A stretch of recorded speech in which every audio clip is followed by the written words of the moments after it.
Hola a todos, bienvenidos a Aletos. Mi nombre es Ana María Zuluaga y así comenzamos este tercer capítulo. El día de hoy, para el segmento de la curiosidad, traemos la historia más bonita del fútbol. Esta es la historia del Vasco da Gama, que es un equipo de fútbol de Río de Janeiro, Brasil. El Vasco fue conocido oficialmente como los Camisas Negras, porque el club aceptaba jugadores negros y de origen pobre, lo que generó una incomodidad gigante a equipos como Botafogo, Flamengo, Fluminense, quienes incluso intentaron impedir que jugara el campeonato carioca. Pero ¿por qué es la historia más bonita del fútbol? Pues a ver, porque en el año 2019 ellos sacaron un uniforme con una camiseta negra, con una franja blanca, que es el homenaje que ellos hacen a la lucha contra el racismo. Y en el costado derecho de esa camiseta había un parche con la leyenda la historia más bonita del fútbol, que celebra pues ese trabajo pionero del Vasco en la inclusión de jugadores negros en el deporte. Adicional, esa leyenda trae una imagen que son dos manitos que están así entrelazadas, una blanca y una negra, que representan obviamente pues esa lucha contra el racismo que ha tenido el Vasco da Gama. Y por eso esta es la historia más bonita del fútbol.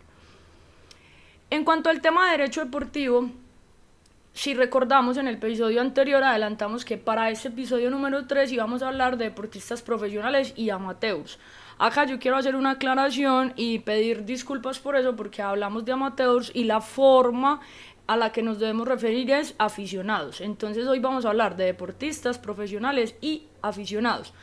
¿Por qué llegamos a este tema? Pues porque, a ver, durante la participación de la selección colombiana femenina sub-17 en el Mundial sub-17 que se disputó en la India, el presidente de la Federación Colombiana de Fútbol, Ramón Yesurum, lo consultaron sobre los premios a las futbolistas y él afirmó que esos premios solamente se le otorgan a los jugadores profesionales y que las futbolistas de la selección sub-17 eran muchachas amateurs, en sus palabras. Esas declaraciones dieron lugar a múltiples comentarios acerca del directivo, pero nos dio la apertura para el día de hoy hablar de la clasificación de deportistas profesionales y aficionados. Hoy nos vamos a centrar concretamente en el fútbol y en el boxeo. ¿Por qué? Porque estos dos deportes nos van a permitir ver las diferencias marcadas que hay conceptualmente en el fútbol y estructural y de reglamento en el boxeo.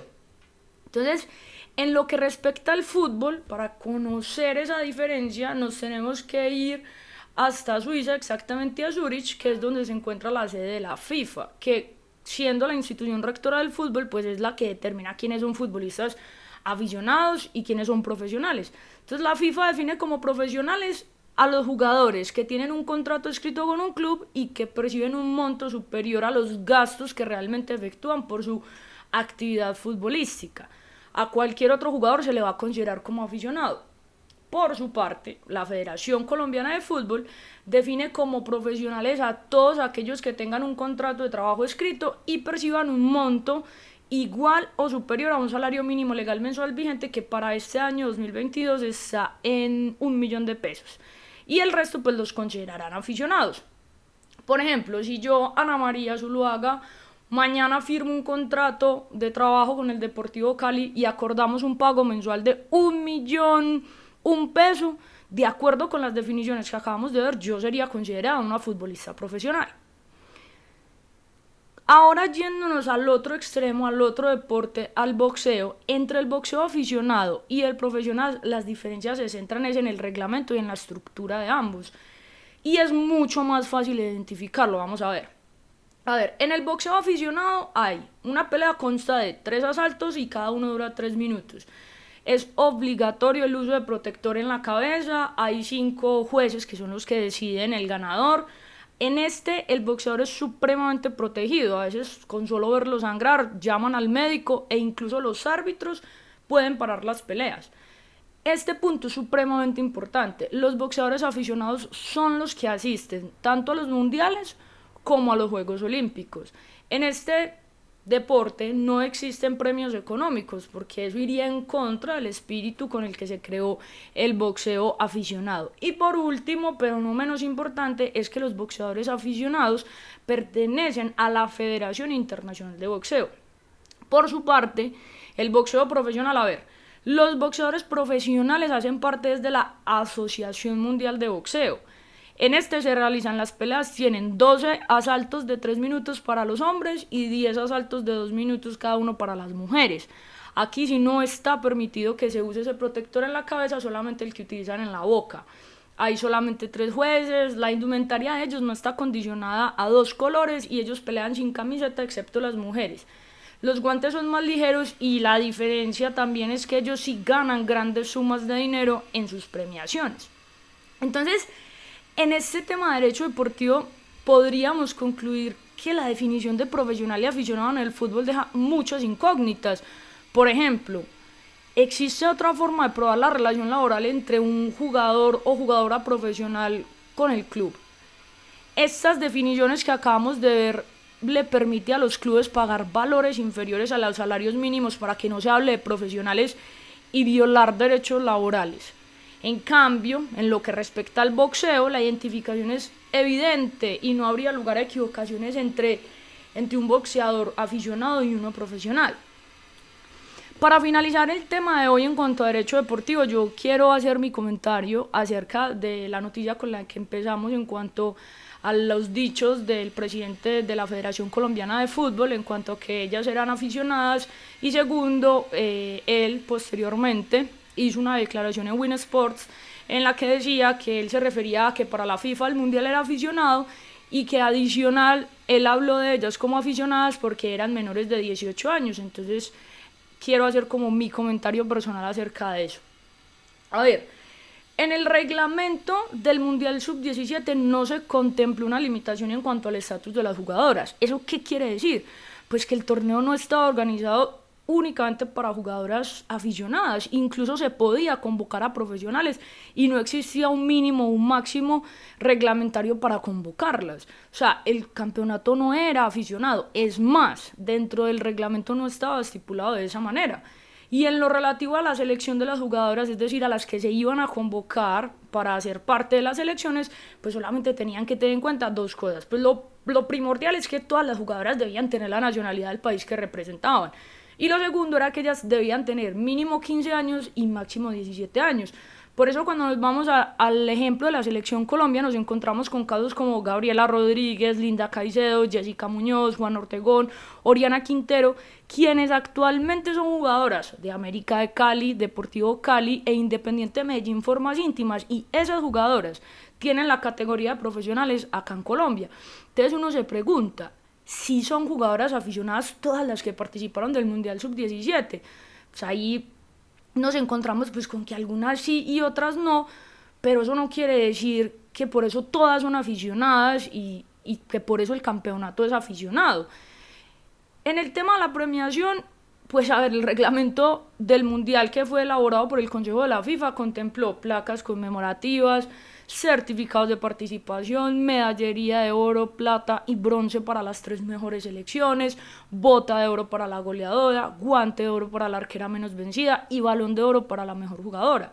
Sí es cierto que los premios económicos no fueron considerados dentro del campeonato, pero es que eso tiene una razón primordial. Y es que la intención de la FIFA al realizar estos mundiales juveniles femeninos es buscar el posicionamiento deportivo en el mundo del fútbol, es darle visibilidad. Entonces realmente, a ver, el campeonato no era aficionado porque en ningún momento la FIFA lo consideró de esa manera. 2, el campeonato no era solamente para jugadoras aficionadas, puesto que teníamos incluso dentro de las convocadas de la Selección Colombia jugadoras con estatus de profesionales. Y 3, nada tiene que ver la edad de ellas como jugadoras para ser o no profesionales, pues con base en los conceptos que acabamos de ver tanto de la Federación Colombiana de Fútbol como de la FIFA, en ningún caso se dice que una regla adicional para poder ser profesional es que tengas más de 18 años. Esto más bien se trata como de la consideración que los directivos y las personas que manejan el fútbol en Colombia tienen a las jugadoras de fútbol de nuestro país. En el segmento de la historia, hoy les traigo 10 mini historias, porque voy a hablar de los que son considerados los 10 mejores equipos de la NBA, y vamos a ir desde el 10º hasta el primero. ¿Listo? En el 10º lugar están los Detroit Pistons de 1988-1989. Ellos son conocidos como los famosos chicos malos, que fueron los que crearon esas llamadas reglas de Jordan, que fue la estrategia que utilizaron para frenarlo en los partidos después de que en un partido les convirtió 46 puntos. En la novena casilla están los Chicago Bulls 1991-1993. Esa es una parte muy importante del tricampeonato que ganaron los Bulls en el 91, en el 92 y en el 93, y esa es considerada la mejor de las 3 temporadas. En la octava casilla están los Milwaukee Bucks de 1970-1971. Históricamente es considerado uno de los mejores equipos en la fase regular porque ellos ganaron 66 de 82 juegos. Y la estrella rutilante de ese equipo era el conocidísimo Kareem Abdul-Jabbar. En la séptima posición están los Philadelphia Sixers 1982-1983. Ellos contaban con jugadores increíbles como Moses Malone y Julius Erving, que era alias Dr. J. Ellos rompieron en la década del 80 con la supremacía que tenían los Lakers y los Celtics. En la casilla número 6 están los Lakers 2000-2001. Ahí probablemente los Lakers tenían a la mejor dupla de esa época de la NBA, que era Kobe Bryant y Shaquille O'Neal. Adicional que ellos contrataron al entrenador Phil Jackson, que es el que vimos en The Last Dance, la serie de Netflix. Definitivamente ese equipo no tenía rival. En la quinta posición, nuevamente nos encontramos a los Lakers, 1971-1972. Este equipo fue el que rompió la hegemonía que tenían los Celtics, Knicks y Bucks en la década de los 70. Lo más importante que le pasó a los Knicks en esta temporada fue que ellos, a los Lakers, fue que ellos se mudaron a Los Ángeles y perdieron 7 finales. Entonces, con esta final de la temporada del 72, rompieron con esa racha. En la cuarta posición nos encontramos nuevamente a los Lakers, 1986-1987, porque en sus filas en ese momento tenían a Magic Johnson y nuevamente a Abdul-Jabbar, de 37 años, que jugó una final épica. El rival de esa época o de ese momento para los Lakers fueron los Celtics. En la tercera casilla y llevándose la medalla de bronce están los Boston Celtics de 1985-1986. Para esos momentos ellos le habían ganado 3 de 5 campeonatos a los Lakers y existía una archirrivalidad entre el que era en ese momento la estrella de los Lakers, Magic Johnson, y la estrella de los Celtics, Larry Bird. En la segunda posición y con la medalla de plata están los Golden State Warriors 2016-2017. Para ese momento Kevin Durant se sumó a las estrellas Stephen Curry, Thompson y Green y formaron lo que en ese momento se conoció como el Big Four. Ahí ellos hicieron la mejor marca de playoff porque ganaron 16 partidos y perdieron solamente 1. Y en la primera casilla, en la primera posición, nos encontramos a los Chicago Bulls 1995-1996. Ese fue el equipo que conformaron Jordan, Pippen y Rodman y tuvieron un dominio apabullante por el resto de los equipos. Ese equipo lo conformaron cuando se dio el regreso de Michael Jordan a los Bulls después de haber pasado pues, su experiencia en el béisbol.